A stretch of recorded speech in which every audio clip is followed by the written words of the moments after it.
ભગવાન દ્વારકાધીશના સાનિધ્યમાં દ્વારકા નગરીમાં શ્રી દ્વારકાધીશ પોલીસ તાલીમ કેન્દ્રનું ખાતમુહૂર્ત કરાયું। ભગવાન શ્રી દ્વારકાધીશના સાનિધ્યમાં દ્વારકા નગરીમાં શ્રી દ્વારકાધીશ પોલીસ તાલીમ કેન્દ્રનું ખાતમુહૂર્ત। ગુજરાત રાજ્યના સૌથી લાંબો એટલે કે આશરે 235 કિલોમીટરની લંબાઈ ધરાવતા દરિયા કિનારો ફક્ત દેવભૂમિ દ્વારકા જિલ્લાને ફાળે છે।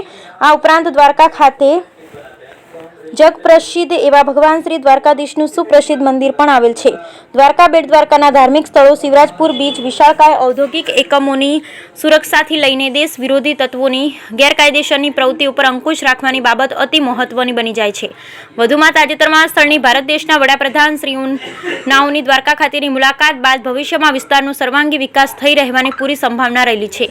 આ રીતે દેવભૂમિ દ્વારકા જિલ્લા પોલીસ દરેક પ્રકારે આવતા પડકારોને સરળતાથી પહોંચી વળવા માટે એક અગ્રિમ કક્ષાનું પગલું ભરવા જઈ રહેલ છે, જે આધુનિક યુગમાં આધુનિક પોલીસને જરૂરી આધુનિક પ્રકારની તાલીમો આ માટે પોલીસ મહાનિરીક્ષક શ્રી રાજકોટ વિભાગ રાજકોટ તથા પોલીસ અધિક્ષક દેવભૂમિ દ્વારકાના સંયુક્ત પ્રયાસથી પોલીસ તથા નાયરા એનર્જીના સંયુક્ત પ્રોજેક્ટ એક્સેલ હેઠળ દેવભૂમિ દ્વારકા જિલ્લાની દ્વારકા નગરી ખાતે સુંદર શ્રી દ્વારકાધીશ પોલીસ ટ્રેનિંગ સેન્ટરનું આજે ખાતમુહૂર્ત કરવામાં આવેલ। Bureau report Lalit Shingadiya, Devbhumi Dwarka. આજ રોજ દ્વારકા પોલીસ ટ્રેનિંગ સેન્ટર ભૂમિપૂજન કરવામાં આવ્યું, જે એક દ્વારકાનું હરણફાળ જે એક વિકાસ થઈ રહ્યું છે અને ભારતના ખૂણે ખૂણેથી તેમજ આપણા વિદેશોમાંથી જે એક યાત્રુઓ ટુરિસ્ટો જે એક દ્વારકાની અંદર જે એક દ્વારકાધીશ જે એક 16 કળાએ જેની જન્મ લીધું છે વિષ્ણુ ભગવાને,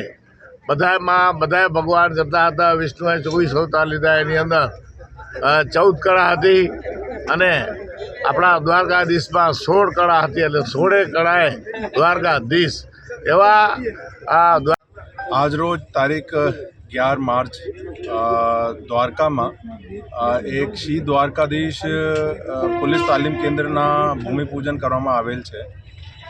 એમાં એ જે તાલીમ કેન્દ્ર છે એ જનભાગીદારીમાં અમારા અહીંયા એક ન્યારા કંપનીએ જનભાગીદારીમાં બનાવી રહી છે।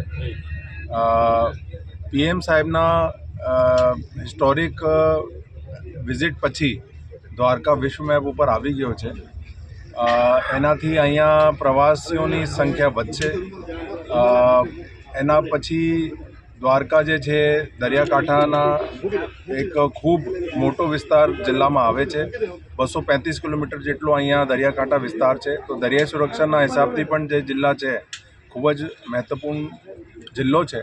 એના હિસાબથી પોલીસને કઈ રીતે એની અસરકારકતા વધારવા એના માટે એક